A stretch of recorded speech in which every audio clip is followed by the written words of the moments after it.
Il y a 3 leçons que j'ai apprises en pensant qu'être gentil, c'était être une bonne personne.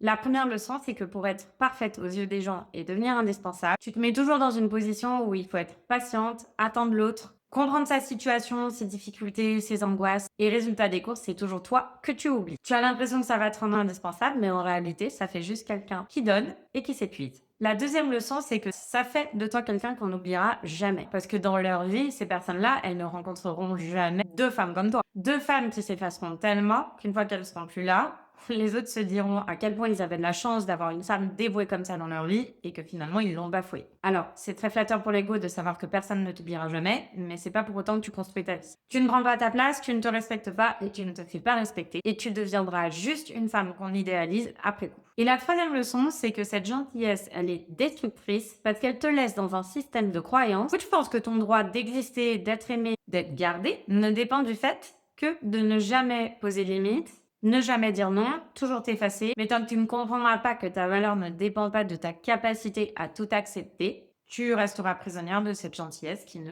construit rien. Il existe des romans avec des personnages qui ont été créés pour te faire comprendre d'où tu tiens ça, pourquoi est-ce que tu adores, pourquoi est-ce que tu restes campé là-dedans et comment éventuellement t'en défaire. Ils te montreront que vouloir être gentil ne devrait jamais dire vouloir s'effacer, que tu peux être une bonne personne mais poser des limites et que tu peux être aimé et tout autant te respecter.